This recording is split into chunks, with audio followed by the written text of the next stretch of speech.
지은의 하루 일과는 단순하고 반복적이었다. 꽃집 일을 마치고 집으로 돌아와 늦은 저녁을 혼자 먹는 것이 일상이었다. 그날도 어김없이 늦은 저녁 그녀는 비가 억수같이 쏟아지는 밤거리를 걷고 있었다. 차가운 빗물이 그녀의 얇은 옷깃을 파고들었지만 그녀는 개의치 않았다. 그녀는 익숙한 골목길을 걷고 있는데 저 멀리서 희미한 울음소리가 들려왔다.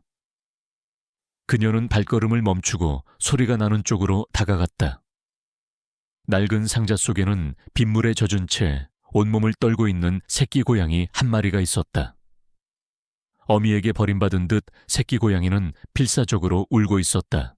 그녀의 가슴이 아파왔다. 그녀는 마치 그 새끼 고양이에게서 자신의 모습을 보는 것만 같았다. 괜찮아, 괜찮아.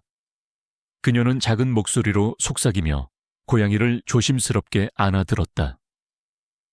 고양이의 작은 몸은 차갑고 축축했지만 그녀의 품에 안기자 따뜻한 온기가 느껴졌다. 그녀는 망설임 없이 고양이를 자신의 집으로 데려왔다. 그녀의 반지하 방은 눅눅했지만 따뜻한 온기로 가득했다. 그녀는 고양이에게 따뜻한 물을 먹이고 작은 수건으로 몸을 닦아주었다. 그녀가 가진 것이라고는 한 끼 식사도 부족할 만큼의 돈뿐이었지만 그녀는 망설임 없이 고양이를 위해 통조림을 사왔다.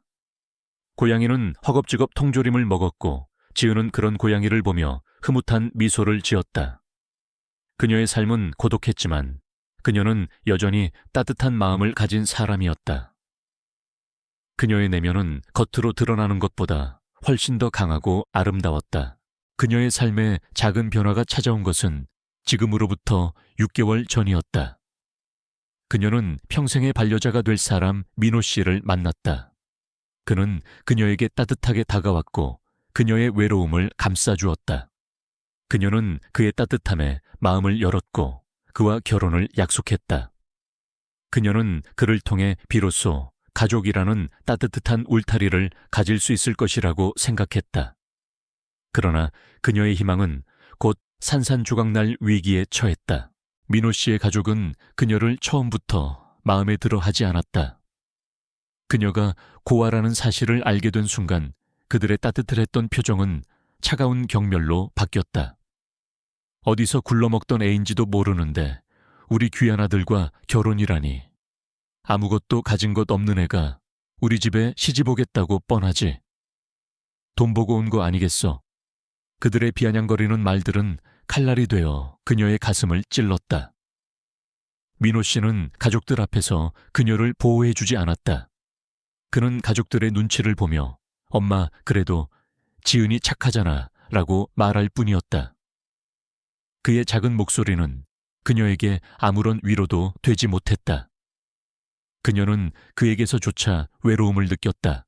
민호 씨의 어머니 김 여사는 그녀에게 결혼 전부터 온갖 무리한 요구를 했다. 우리 집안에 시집 오려면 이 정도는 해야지. 네가 가진 게 없으니 결혼 예단은 네가 알아서 준비해 와야 하는 거 아니니. 그녀는 결혼을 하기 위해, 가족이 되기 위해 그들의 모든 요구를 묵묵히 들어주었다. 그녀는 그들의 냉대와 모욕을 견디며 언젠가 그들에게 인정받을 수 있을 것이라고 믿었다. 그녀는 그들을 가족이라고 생각하고 그들의 차가운 마음을 녹여내려 노력했다. 그녀는 이 결혼이 자신의 삶을 구원해 줄 것이라고 믿었다. 결혼식 날 그녀는 순백의 웨딩드레스를 입고 거울 앞에 섰다. 거울 속의 그녀는 아름다웠지만 그녀의 눈빛은 불안과 긴장으로 흔들리고 있었다.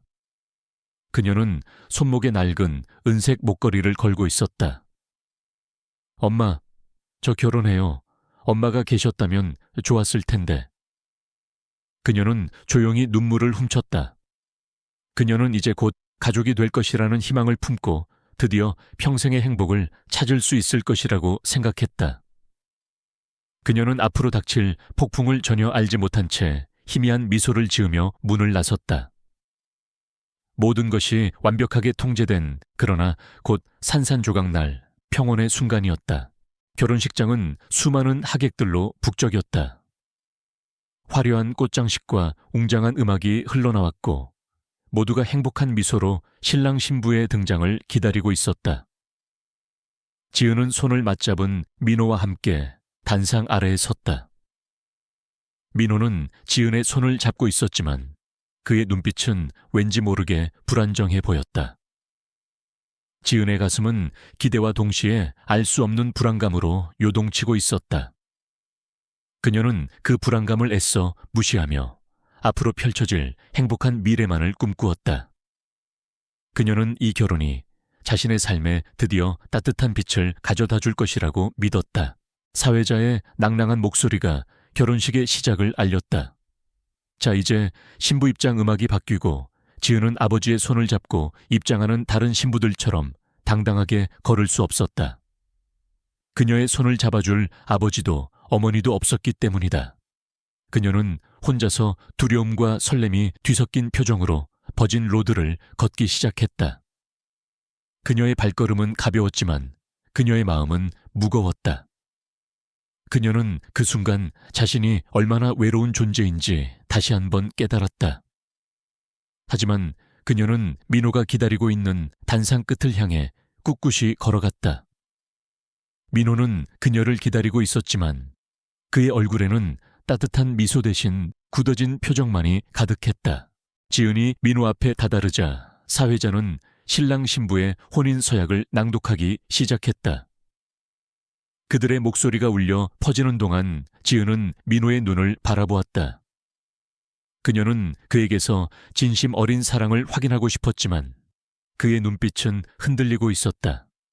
그때 결혼식장 맨 앞줄에 앉아있던 민호의 어머니 김 여사가 갑자기 벌떡 일어섰다. 그녀의 얼굴은 분노로 일그러져 있었다.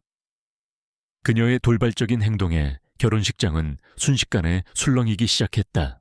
김 여사는 사회자를 제지하고 단상을 향해 소리쳤다.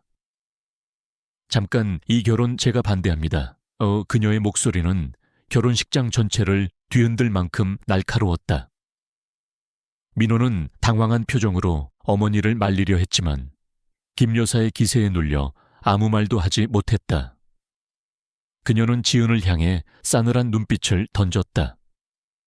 너 같은 애가 감히 우리 민호랑 결혼을 하겠다고 부모도 없고 가진 거라고는 몸뚱이 하나뿐인 주제에 우리 집안에 흠집 내지 말고 당장 여기서 나가.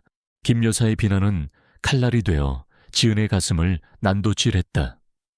지은은 충격에 몸이 굳어 아무 말도 할 수 없었다. 그녀는 눈물을 흘리지 않으려 애썼지만 뜨거운 눈물이 그녀의 뺨을 타고 흘러내렸다. 그녀는 민호에게 기대를 걸었다. 민호가 자신을 보호해주고 가족들을 설득해줄 것이라고 믿었다. 하지만 민호는 어머니의 눈치를 보며 엄마, 그래도 오늘은 좀 이라고 나지막이 말할 뿐이었다. 그의 목소리에는 그 어떤 확신이나 의지도 담겨 있지 않았다. 그는 그녀의 손을 놓았다. 그의 행동은 그녀에게 가장 큰 배신이자 모욕이었다. 그녀는 이 결혼이 그녀를 구원해 줄 것이라는 믿음이 한순간에 무너지는 것을 느꼈다. 하객들 사이에서는 웅성거리는 소리가 커져갔다. 지은은 고개를 숙였다. 온몸의 피가 차갑게 식어가는 듯한 수치심과 고통에 그녀는 숨조차 제대로 쉴 수 없었다. 그녀는 그 자리에서 사라져버리고 싶었다. 그녀는 이제 더 이상 버틸 힘이 없었다. 그때 어디선가 낯선 목소리가 들려왔다. 이게 무슨 소란입니까? 모두의 시선이 문 쪽으로 향했다. 한 남자가 차가운 카리스마를 풍기며 천천히 걸어오고 있었다. 그의 키는 컸고 완벽하게 재단된 수트 차림은 그가 보통 사람이 아님을 짐작하게 했다. 그의 얼굴에는 감정이라곤 찾아볼 수 없었지만 그의 눈빛은 굳게 닫힌 문처럼 단단해 보였다. 그는 사람들의 시선을 아랑곳하지 않고 단상을 향해 똑바로 걸어왔다.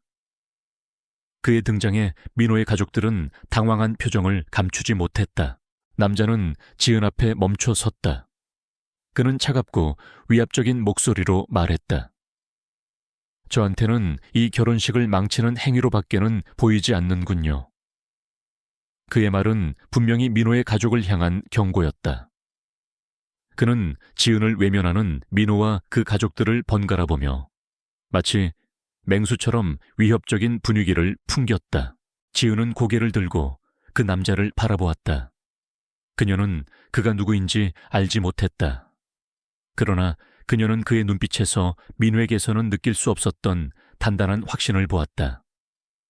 남자는 그녀를 향해 한 발짝 다가섰다. 그리고는 그녀의 굳어진 표정을 읽는 듯 조용히 그녀의 손을 잡았다. 민호가 놓아버린 그녀의 손을 그가 대신 잡아주었다. 그의 손은 민호의 손보다 훨씬 더 따뜻하고 단단하게 느껴졌다. 남자는 민호의 가족을 향해 말했다. 이분은 저의 사람입니다. 감히 누구에게 함부로 말하는 겁니까? 그의 말에 결혼식장은 다시 한번 충격에 휩싸였다. 민호의 어머니는 분노와 동시에 그 남자의 위압적인 분위기에 겁을 먹고 아무 말도 하지 못했다. 남자는 지은을 바라보았다. 그리고는 그녀를 안아들었다. 이제 그만 가시죠. 당신이 있을 곳은 여기가 아닙니다. 그는 지은을 공주님처럼 안아들고 수많은 사람들의 시선 속에서 결혼식장을 나섰다. 지은은 그의 품 안에서 멍하니 창백한 표정으로 그를 올려다보았다. 그녀는 그가 누구인지, 왜 자신을 도와주는지 알 수 없었다. 하지만 그녀는 그의 품 안에서 5년간 느껴보지 못했던 따뜻한 온기를 느꼈다. 그녀는 그 순간 자신의 인생이 돌이킬 수 없는 새로운 길로 접어들었다는 것을 직감했다. 한편 결혼식장에는 충격에 휩싸인 민호의 가족들과 하객들, 그리고 분노와 당혹감에 휩싸인 민호만이 덩그러니 남겨져 있었다. 그들은 이 모든 상황을 전혀 이해하지 못했다. 민호의 어머니는 저게 대체 무슨 이라며 말을 잇지 못했다. 그들은 이정우와 지은을 향한 비난을 멈추지 않았지만 그들의 말에는 이제 아무도 귀 기울이지 않았다. 그들의 결혼식은 한순간에 엉망이 되어버렸다. 수많은 시선이 쏟아지는 결혼식장을 벗어난 지은은 멍하니 태준의 품에 안겨 있었다. 그의 품은 낯설었지만 동시에 불안에 떨던 그녀의 마음을 신기할 만큼 편안하게 해주었다. 차갑게 식었던 그녀의 몸에 그의 온기가 스며들면서 그녀는 비로소 자신이 겪은 모든 수치심과 고통에서 벗어난 듯한 기분을 느꼈다. 태주는 그녀를 조심스럽게 차에 태우고 운전석에 앉았다. 그의 얼굴은 여전히 무표정했지만 그의 눈빛은 그녀를 향해 있었다. 괜찮습니까? 그의 목소리는 낮고 부드러웠다. 지은은 그의 다정함에 결국 참았던 눈물을 터뜨렸다. 태주는 그녀의 눈물을 보며 잠시 당황했지만 곧 운전석에서 내려 그녀의 옆에 앉았다. 그는 아무 말 없이 그녀의 등을 토닥여 주었다. 그의 따뜻한 손길에 지은은 마치 둑이 터진 것처럼 하염없이 눈물을 흘렸다. 그녀는 그에게서 가족에게도 받아보지 못했던 따뜻한 위안을 느꼈다. 그녀는 한참을 울고 나서야 겨우 진정할 수 있었다. 그녀의 눈물을 닦아주는 그의 손길은 여전히 부드럽고 따뜻했다. 감사합니다. 정말 감사합니다. 그녀는 겨우 말을 잇고 그를 향해 고개를 숙였다. 태주는 그녀의 고개 숙인 모습을 보며 조용히 말했다. 아니요, 제가 감사할 일입니다. 지은은 그의 알 수 없는 말에 고개를 들었다. 저를 어떻게 아세요? 그리고 왜 저를 도와주시는 거죠? 그녀의 물음에 태주는 잠시 침묵했다. 그는 그녀에게 진실을 말해야 할지 아니면 그녀의 마음을 다치지 않게 하기 위해 둘러대야 할지 고민하는 듯 했다. 하지만 그는 이내 솔직하게 말하기로 결심했다. 저는 한태준이라고 합니다. JK그룹의 회장입니다. 당신을 처음 본 것은 6개월 전 당신이 일하는 꽃집 앞이었습니다. 저는 매일 아침 출근길에 당신의 꽃집 앞을 지나쳤습니다. 당신은 늘 행복한 미소로 꽃들을 돌보았고 그 모습이 저에게는 잊을 수 없는 인상으로 남았습니다. 지은은 그의 말에 놀랐다. 그녀는 그가 어떤 사람인지 전혀 알지 못했지만 그의 말에서 진심을 느낄 수 있었다. 하지만 그녀의 마음속에는 여전히 의문이 가득했다. 하지만 그게 전부인가요? 그저 꽃집에서 저를 본 것만으로. 이렇게까지. 그녀의 물음에 태주는 잠시 망설이다. 자신의 수트 주머니에서 작은 사진 한 장을 꺼내 그녀에게 건넸다. 사진 속에는 낡고 오래된 은색 목걸이가 담겨 있었다. 펜던트에는 지은의 목걸이와 똑같은 꽃 문양이 새겨져 있었다. 이 목걸이는 저희 집안 대대로 전해져 내려오는 가문의 상징입니다. 저희 조부모님께서 일제강점기 시절 뿔뿔이 흩어진 가족들을 찾기 위해 만드신 것입니다. 이 목걸이에는 저희 집안의 오랜 염원이 담겨 있습니다. 그리고 저는 당신이 이 목걸이를 하고 있는 것을 보았습니다. 지은은 그의 말에 충격을 받았다. 그녀는 자신의 목에 걸린 목걸이를 조심스럽게 만져보았다. 이게 저희 어머니가 남겨주신 유일한 유산인데 그녀의 목소리는 떨리고 있었다. 그녀는 그 목걸이가 단순한 장신구가 아니라 자신의 잃어버린 가족과 연결된 소중한 끈이라는 것을 깨닫고 눈물을 흘렸다. 태주는 그녀의 눈물을 보며 조용히 말했다. 저희는 당신을 찾아다녔습니다. 50년이 넘는 시간 동안. 저희 집안의 오랜 친구인 당신의 어머니를 찾고 그녀의 자식들을 찾기 위해 노력했습니다. 그리고 오늘에서야 당신을 찾았습니다. 지은은 그의 말을 듣고 울음을 멈출 수 없었다. 그녀는 자신이 고아라는 사실에 늘 외로워했지만 그녀에게는 그녀를 찾아다니던 가족이 있었다는 사실에 감격했다. 그녀는 태준에게서 잃어버린 가족의 온기를 느꼈다. 그녀는 이제 더 이상 혼자가 아니었다. 그녀는 그에게서 자신의 삶을 송두리째 뒤흔들 운명적인 힘을 느꼈다. 그녀는 그의 눈빛에서 거짓 없는 진실을 읽을 수 있었다. 한편 결혼식장은 난장판이 되었다. 민호의 가족들은 지은이 떠난 후에도 분노를 가라앉히지 못했다. 민호의 어머니는 저 여자애가 감히 우리 아들 결혼식을 망쳐 라며 분노에 몸을 떨었다.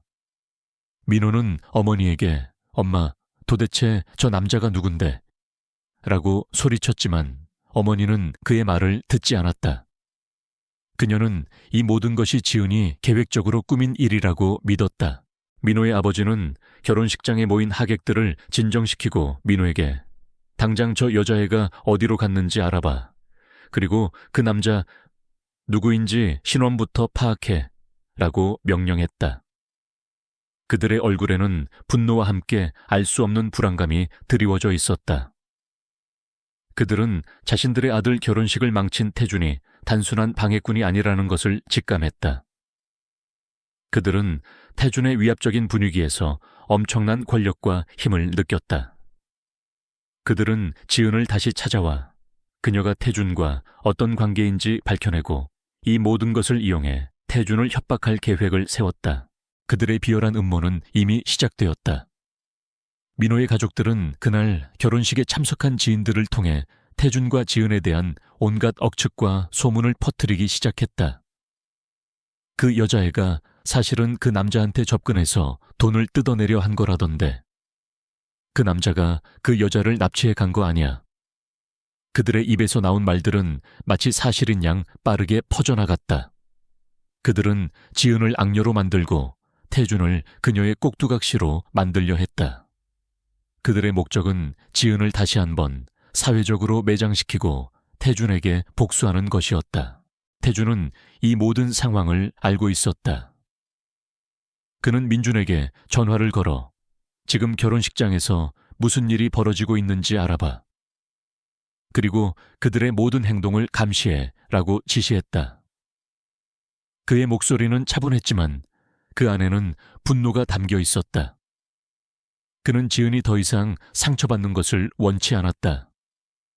그는 지은을 지키기 위해 모든 것을 감수할 준비가 되어 있었다. 그는 지은의 손을 잡고 그녀에게 말했다. 지은 씨, 이제 괜찮습니다. 제가 당신 곁에 있습니다. 당신을 다시는 혼자 두지 않겠습니다. 그의 말은 단순한 위로가 아니었다. 그것은 그녀를 향한 그의 진심이자 그의 결의였다. 지은은 그의 진심을 믿었다. 그녀는 그의 품에 안겨 잃어버린 가족을 찾은 기쁨과 동시에 그와 함께라면 어떤 어려움도 이겨낼 수 있을 것이라는 희망을 품었다. 그녀는 그의 눈빛에서 자신이 외면당했던 과거를 보았지만 이제는 그 눈빛에서 사랑과 보호를 느끼고 있었다. 그녀는 그의 존재가 자신의 삶을 구원해줄 기적이라고 생각했다. 태주는 그녀를 자신의 집으로 데려갔다. 그의 집은 화려했지만 따뜻한 온기가 가득했다. 그는 지은에게 편안한 옷을 건네주며 오늘은 푹 쉬세요. 모든 것은 제가 해결하겠습니다. 라고 말했다. 지은은 그의 배려에 감동했지만 그녀의 마음 한구석에는 여전히 불안감이 남아있었다. 그녀는 그가 왜 자신에게 이렇게까지 잘해주는지, 그리고 그가 자신을 언제까지 보호해줄지 알 수 없었다. 그녀는 이 모든 것이 꿈만 같았고 언젠가 깨어날 것이라고 생각했다. 그녀는 그에게서 가족을 찾았다는 기쁨과 동시에 또다시 버림받을지 모른다는 두려움에 휩싸였다. 지은은 태준의 호화로운 펜트하우스에서 눈을 떴다. 창밖으로는 서울의 화려한 야경이 한눈에 내려다 보였다. 그녀가 살던 반지하 방의 눅눅한 곰팡이 냄새는 온데간데 없고 최고급 호텔에 온 듯한 깨끗하고 향긋한 공기가 방을 채우고 있었다. 모든 것이 꿈만 같았다. 그러나 그녀의 마음은 여전히 불안과 혼란으로 가득 차 있었다. 그녀는 자신의 목숨을 구해준 은인이자 잃어버린 가족의 흔적을 가진 태준에게 감사했지만 이 모든 것이 언젠가 끝날 것이라는 막연한 두려움에 휩싸여 있었다. 그녀는 마치 깨지기 쉬운 유리 조각처럼 이 화려한 세계에 자신은 어울리지 않는 존재라고 생각했다. 태준은 그녀에게 자신의 모든 것을 내어주었다. 이 집은 당신의 집이기도 합니다. 편하게 지내세요. 그는 그녀를 위해 최고급 옷과 신발을 준비해 주었고 그녀가 좋아하는 꽃들을 거실 가득 채워주었다. 그는 그녀에게 따뜻한 가족의 온기를 느끼게 해주려 노력했다. 하지만 지은은 그의 배려가 오히려 부담스러웠다. 그녀는 자신의 초라한 과거가 이 화려한 공간과 극명하게 대비되는 것을 느꼈다.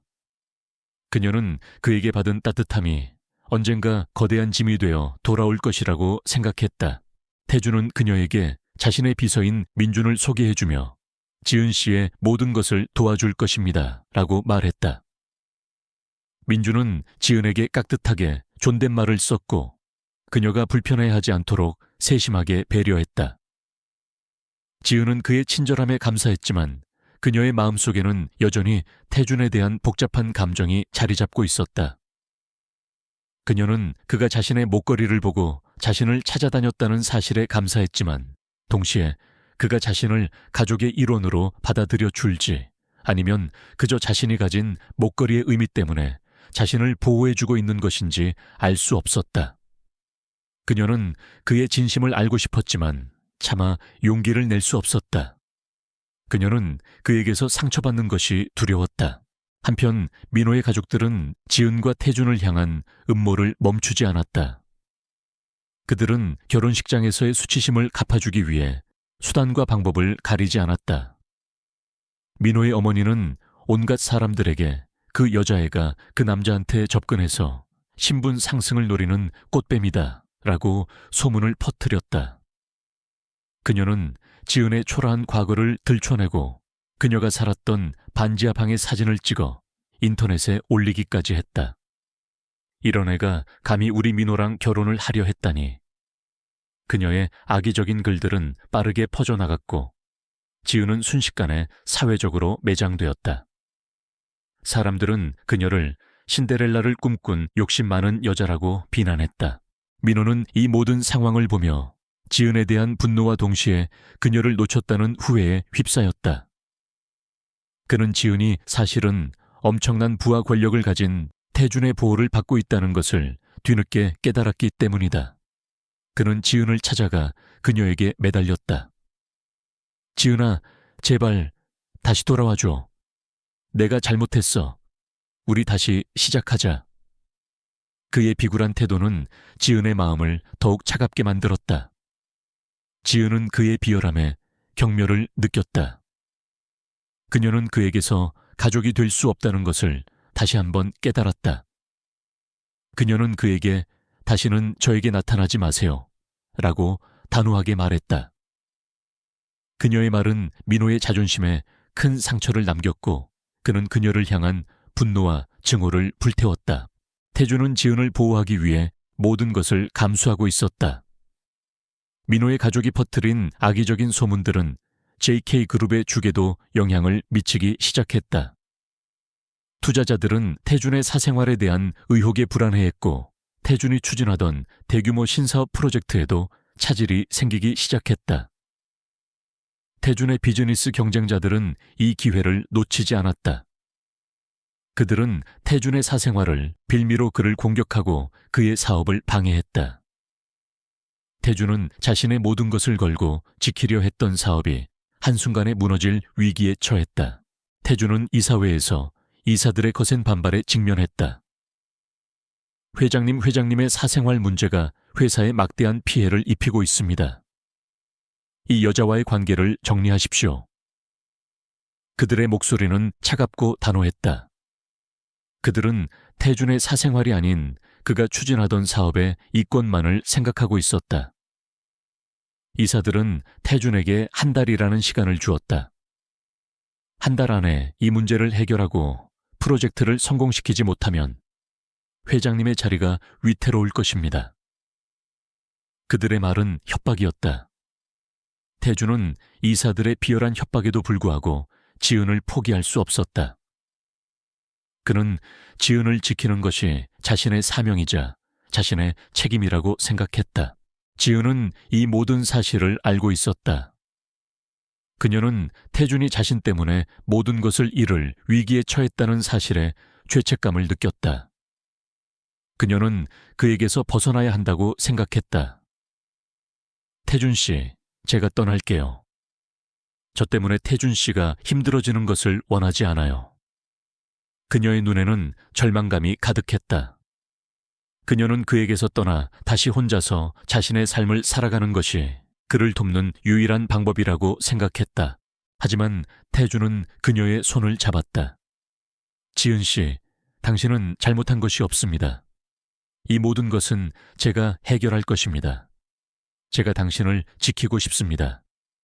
그의 목소리는 진심이었다.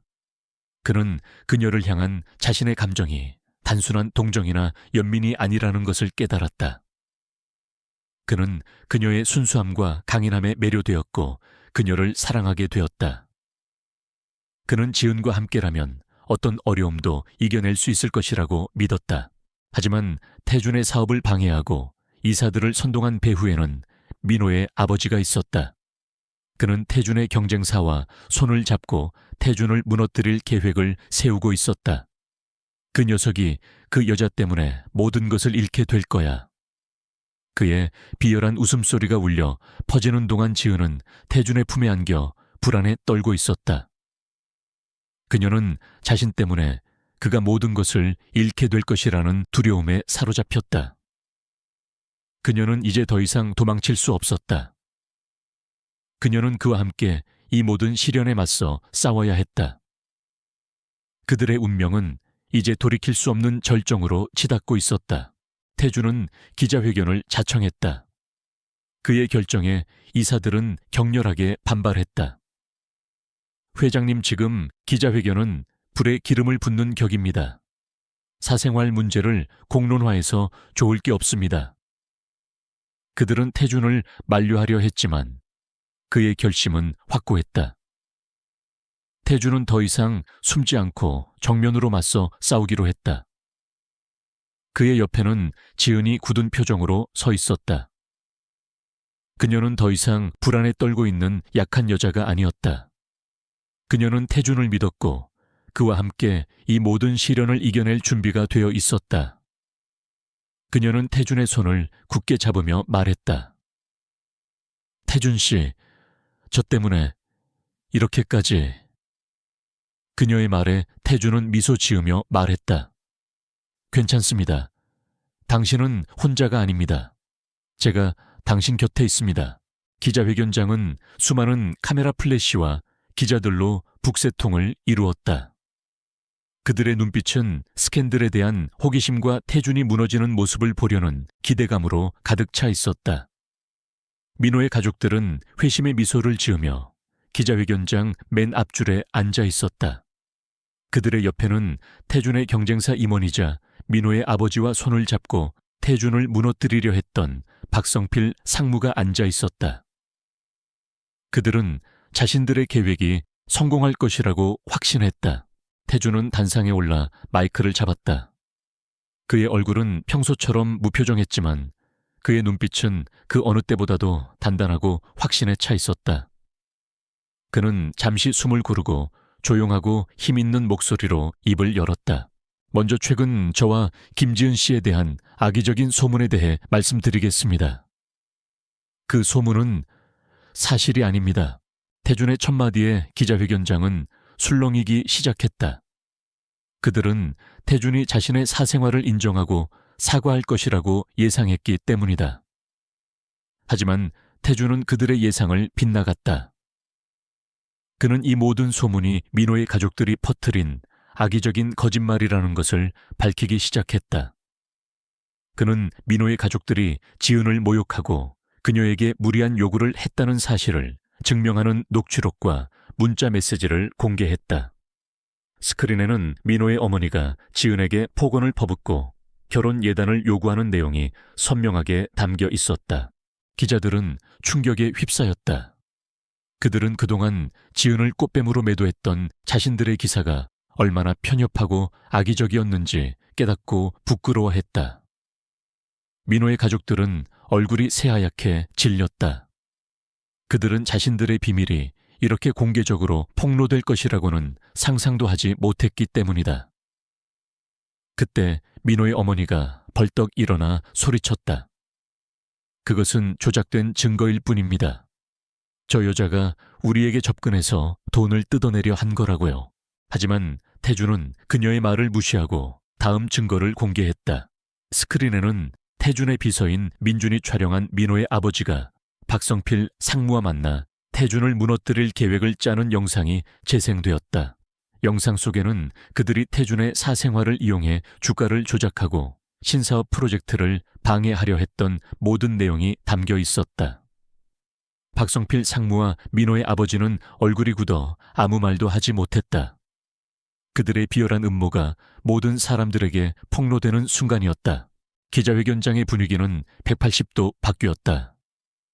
스캔들에 대한 호기심은 한 남자의 용기와 진실에 대한 감동으로 바뀌었다. 그들은 태준이 단순한 CEO가 아니라 자신의 모든 것을 걸고 한 여자를 지키려 했던 진정한 남성이라는 것을 깨달았다. 태준은 마지막으로 지은을 바라보았다. 그의 눈빛에는 사랑과 존경, 그리고 미안함이 담겨 있었다. 김지은 씨는 저에게 가장 소중한 사람입니다. 저는 그녀를 처음 본 순간부터 사랑했습니다. 저는 그녀의 순수함과 강인함에 매료되었습니다. 저는 그녀를 평생 지키고 싶습니다. 태준의 진심 어린 고백은 기자회견장을 숙연하게 만들었다. 그들의 사랑은 단순한 스캔들이 아니었다. 그것은 서로를 지키기 위해 모든 것을 감수하는 진실된 사랑이었다. 그때 지은은 조용히 단상 위로 올라섰다. 그녀는 마이크를 잡고 떨리는 목소리로 입을 열었다. 저는 고아입니다.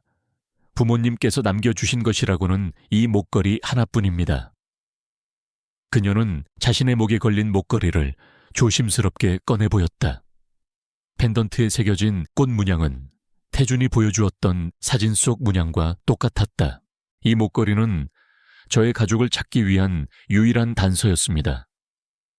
태준 씨가 저의 잃어버린 가족을 찾아주셨습니다. 장례는 다시 한번 충격에 휩싸였다. 지은의 목걸이가 태준의 가문의 상징이라는 사실이 밝혀지는 순간이었다. 태준은 그녀의 옆에 서서 그녀의 손을 잡았다. 지은 씨는 저희 집안의 오랜 친구인 유산의 손녀입니다. 저는 그녀를 처음 본 순간부터 그녀가 저희 가족이라는 것을 직감했습니다. 그의 말은 그가 지은을 사랑하게 된 이유가 단순한 동정이 아니었음을 증명해 주었다. 그들의 만남은 운명적이었고 그들의 사랑은 진실이었다. 기자회견은 지은의 무죄를 입증하고 태준을 둘러싼 모든 의혹을 해소시켰다. 민호의 가족들은 수치심과 분노에 몸을 떨며 기자회견장을 빠져나갔다. 그들의 비열한 음모는 오히려 그들을 파멸의 길로 이끌었다. 태준은 기자회견을 통해 지은을 향한 자신의 사랑을 세상에 공개했고 그녀를 지키기 위해 모든 것을 감수하겠다는 자신의 진심을 보여주었다. 그의 용기와 진실된 사랑은 모든 사람들의 마음을 움직였다. 기자회견이 끝난 후 태준은 지은을 이끌고 쏟아지는 플래시 세례와 기자들의 질문을 헤쳐나왔다. 그의 표정은 여전히 무표정했지만 지은의 손을 잡은 그의 손은 그 어느 때보다도 따뜻하고 단단했다. 그는 지은을 안전하게 자신의 채 태운 후 민준에게 전화해 민호의 가족과 박성필 상무에 대한 법적 조치를 지시했다.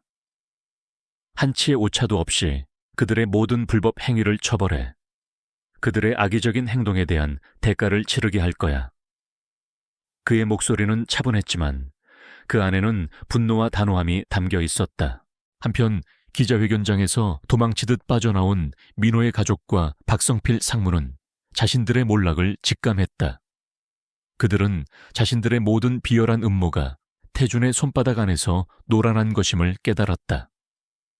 민호의 아버지는 자신의 사업이 하루아침에 무너질 위기에 처했다는 사실에 분노하며 민호의 어머니는 자신들이 그토록 무시했던 지은이 사실은 태준의 가족이었다는 사실에 경악했다. 민호는 뒤늦게 후회했지만 이미 모든 것을 되돌리기에는 너무 늦었다. 그는 지은을 향한 자신의 비열한 행동을 후회하며 자신의 어리석음을 저주했다. 며칠 후 민호의 가족은 태준 측에서 제기한 소송에 휘말렸다. 그들은 사기, 명예훼손, 업무방해 등 여러 혐의로 법의 심판을 받게 되었다. 민호의 아버지는 회사의 부도로 모든 것을 잃었고 박성필 상무는 회사에서 해고되는 신세가 되었다. 그들의 몰락은 태준이 겪었던 고통에 비하면 아무것도 아니었지만 그들은 자신의 탐욕과 질투로 인해 모든 것을 잃었다. 그들은 그들이 그토록 무시했던 지은의 존재가 그들의 파멸을 불러왔다는 사실에 분노와 동시에 절망했다. 이 모든 소동이 잠잠해진 후 태준은 지은과 함께 자신의 집으로 돌아왔다. 그의 집은 여전히 화려했지만 이제는 지은의 온기로 인해 따뜻한 기운이 감돌았다. 태준은 지은을 위해 직접 저녁 식사를 준비했다. 서투른 솜씨였지만 그의 진심이 담긴 요리는 지은의 마음을 따뜻하게 녹였다. 그들은 식탁에 앉아 마주보며 이야기를 나누었다. 지은은 태준에게 태준 씨, 저 때문에 많이 힘들었죠? 라고 물었다. 태준은 미소 지으며 그녀의 손을 잡았다. 아니요, 지은 씨 덕분에 제가 잊고 지냈던 소중한 가치를 깨달았습니다. 저는 그저 일이 전부였고 성공만을 쫓으며 살았습니다. 하지만 당신을 만나고 가족의 의미를 깨달았습니다. 당신은 저에게 소중한 가족을 찾아주셨습니다. 제가 오히려 감사해야 할 일입니다. 그의 말은 진심이었다. 그는 지은을 만나고 비로소 차가웠던 자신의 삶에 따뜻한 빛이 스며드는 것을 느꼈다. 지은은 그의 말에 눈물을 흘렸다. 저는 저의 초라한 모습 때문에 늘 태준 씨에게 짐이 될까봐 두려웠습니다. 하지만 태준 씨는 저에게 가족이 되어주셨고 저에게 새로운 삶을 선물해 주셨습니다. 제가 태준 씨에게 평생 갚아야 할 은혜를 입었습니다. 그녀는 그의 손을 잡고 고개를 숙였다. 태준은 그녀의 고개를 들어 올리며 말했다. 아닙니다. 지은 씨, 이제부터 우리는 동등한 위치에서 함께하는 것입니다. 당신은 저의 은인이자 저의 가족입니다. 이제 더 이상 과거의 그림자에 갇혀 살지 마세요. 당신의 새로운 삶을 시작하세요. 제가 당신을 위해 모든 것을 지원하겠습니다. 그의 말은 단순한 위로가 아니었다. 그것은 그녀를 향한 그의 진심이자 그녀의 미래를 응원하는 그의 진실된 마음이었다. 지은은 그의 진심을 믿었다. 그녀는 그와 함께라면 어떤 어려움도 이겨낼 수 있을 것이라고 생각했다. 그녀는 태준에게서 잃어버린 가족의 온기를 느꼈고 그에게서 새로운 삶을 살아갈 용기를 얻었다. 그녀는 이제 더 이상 외로운 고아가 아니었다. 그녀는 태준의 손을 잡고 새로운 삶을 향해 나아가기 시작했다. 그녀는 태준의 도움으로 어머니가 남겨주신 은색 목걸이의 의미를 알게 되었다. 목걸이의 꽃 문양은 지은의 어머니가 태준의 조부모와 함께 운영했던 사랑의 정원이라는 고아원의 상징이었다. 그들은 어려서부터 함께 자랐고 가족과 같은 유대관계를 맺고 있었다. 태준의 조부모는 지은의 어머니를 진심으로 사랑했고 그녀가 사고로 죽은 후 그녀의 자식들을 찾기 위해 평생을 바쳤다. 태준은 지은을 만난 후 그녀의 어머니가 남겨주신 목걸이의 의미를 깨닫고 그녀의 어머니가 그에게 남긴 소중한 유산이라는 것을 알게 되었다. 태준은 지은에게 사랑의 정원을 다시 열어달라고 부탁했다. 그는 그녀의 순수하고 따뜻한 마음이 아이들에게 가장 큰 도움이 될 것이라고 믿었다. 지은은 그의 제안에 기꺼이 응했다. 그녀는 그동안 꽃을 가꾸며 얻었던 경험과 그녀의 따뜻한 마음을 아이들에게 나누어 주고 싶었다. 그녀는 태준과 함께 사랑의 정원을 재건했다. 그곳은 이제 꽃들로 가득한 아이들의 웃음소리가 끊이지 않는 행복한 공간이 되었다. 태준은 지은에게 정식으로 청혼했다. 지은 씨, 저와 결혼해 주십시오.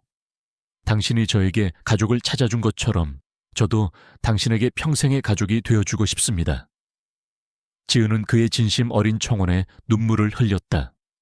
그녀는 그의 손을 잡고 행복하게 고개를 끄덕였다. 그녀는 이제 더 이상 외로운 고아가 아니었다. 그녀는 사랑하는 사람과 함께 새로운 삶을 시작할 수 있는 기회를 얻었다. 그들의 사랑은 비극적인 시작에서 기적적인 사랑을 꽃피운 한 편의 아름다운 동화로 기억될 것이다. 몇 년의 시간이 흐른 뒤 김지은은 더 이상 반지하 방에서 홀로 외롭게 살던 고아가 아니었다. 그녀는 한태준의 아내가 되어 사랑과 존경을 받는 훌륭한 사업가로 성장했다. 그녀의 이름은 JK그룹의 새로운 희망이자 사회 전체의 존경을 받는 인물이 되었다. 그녀의 삶은 차가웠던 겨울을 지나 따스한 봄을 맞이했다. 그녀의 얼굴에는 항상 환한 미소가 가득했고 그 미소는 그녀의 내면이 얼마나 아름다운지를 보여주는 증거였다. 태준은 그녀의 곁에서 든든한 버팀목이 되어주었다. 그는 더 이상 냉철하고 무감각한 얼음왕자가 아니었다.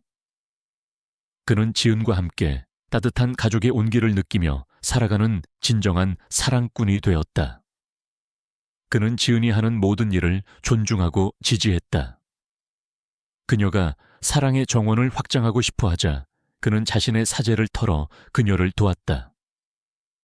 그녀가 동화책을 쓰고 싶어 하자 그는 그녀의 첫 번째 독자가 되어 주었다. 그는 그녀의 모든 꿈과 열정을 응원하고 그녀가 자신의 재능을 세상에 마음껏 펼칠 수 있도록 모든 것을 지원했다. 지은이 재건한 사랑의 정원은 이제 전국에서 가장 아름다운 곳이 되었다. 그곳은 단순한 보육원이 아니었다. 아이들이 자유롭게 뛰놀고 꽃과 식물을 가꾸며 자연의 소중함을 배우는 살아있는 교육의 장이었다. 지은은 아이들에게 꽃꽂이를 가르치고 동화책을 읽어주며 그들의 따뜻한 친구가 되어주었다. 아이들의 얼굴에는 웃음꽃이 피어났고 그들의 웃음소리는 사랑의 정원을 가득 채웠다. 지은은 자신의 어린 시절 외로움을 아이들에게서 보았고 그들에게 사랑과 희망을 전해주고 싶었다. 그녀의 진심은 아이들에게 고스란히 전달되었다. 태준과 지은은 사랑의 정원을 시작으로 두 번째 봄 재단을 설립했다. 재단은 보육권 아이들이 성인이 되어서도 자립할 수 있도록 교육을 지원하고 꿈을 펼칠 수 있도록 후원했다.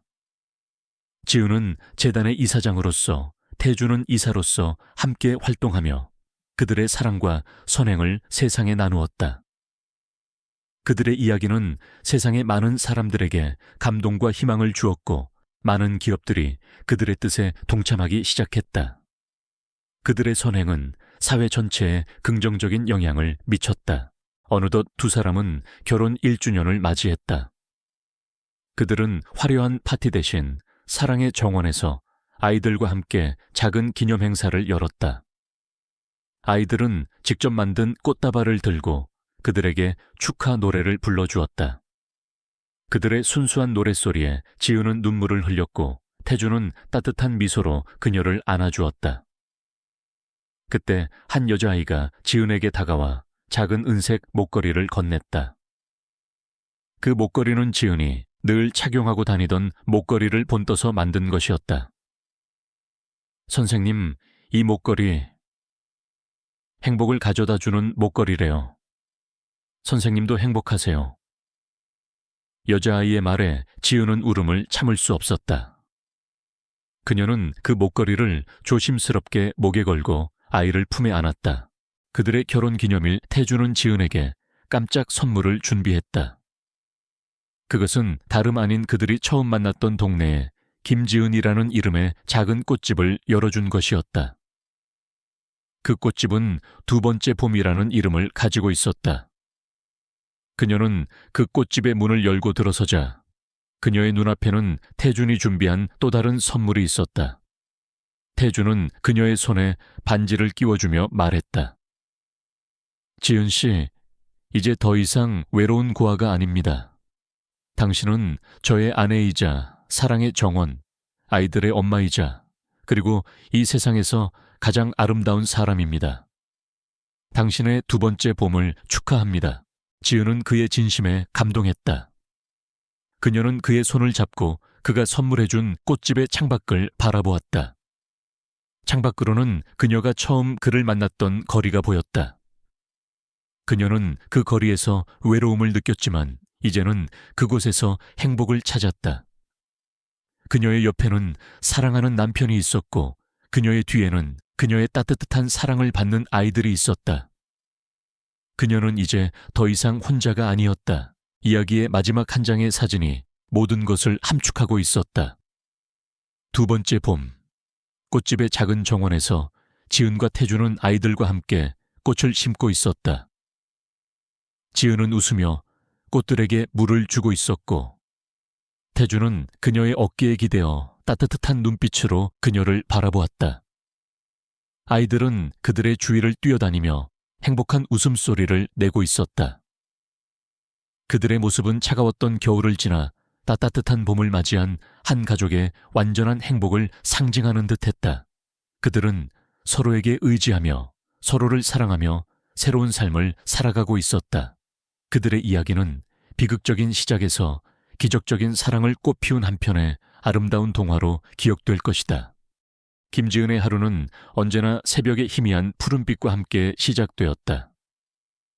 낡은 반지하 방에 작은 창문으로 스며드는 새벽 공기는 늘 차갑고 습했지만 그녀에게는 익숙한 냄새였다. 삐걱거리는 침대에서 몸을 일으킨 그녀는 조용히 하루를 시작했다. 그녀의 방에는 값비싼 물건 하나 없었지만 작은 화분 몇 개와 낡았지만 깨끗하게 관리된 책들이 그녀의 삶을 채우고 있었다.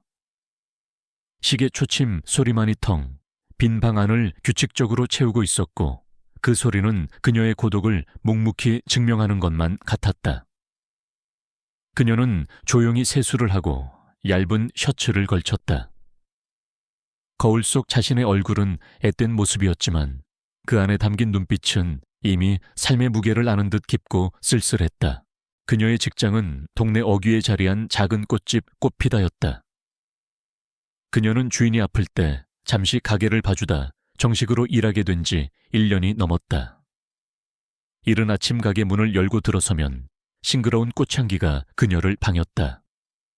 그녀는 그 향기 속에서 비로소 살아 숨 쉬는 듯한 기분을 느꼈다.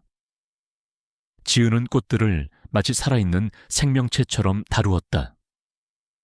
시든 잎 하나하나를 조심스럽게 다듬고 물을 주며 꽃들의 상태를 세심하게 살폈다. 이 장미는 오늘따라 유독 예쁘네. 그녀는 조용히 꽃에게 말을 걸기도 했다. 그녀는 꽃들에게서 자신의 외로움을 투영하고 그들의 아름다움에서 위안을 얻었다. 다른 사람들은 꽃을 장식품으로 보았지만 지은에게 꽃들은 그녀의 유일한 친구이자 가족이었다. 그녀는 꽃을 통해 세상과 소통하고 있었다. 그녀는 어린 시절부터 고아였다. 부모님의 사고로 일찍 홀로 남겨진 그녀는 친척집을 전전하며 눈칫밥을 먹고 자랐다. 그녀에게 가족이란 늘 멀리서 바라만 봐야 하는 따뜻한 온기였다. 그녀는 늘 혼자였다. 힘든 일이 있어도 기댈 곳이 없었고 기쁜 일이 있어도 함께 나눌 사람이 없었다.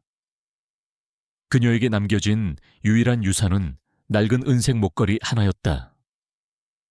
펜던트에는 정교하고 신비로운 꽃 문양이 새겨져 있었다. 그녀는 그 문양의 의미를 알지 못했지만 어머니가 남겨주신 것이라는 이유만으로 늘 소중히 간직했다.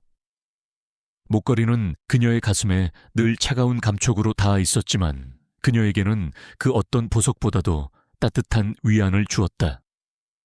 그녀는 힘들 때마다 목걸이를 만지며 어머니를 떠올리곤 했다.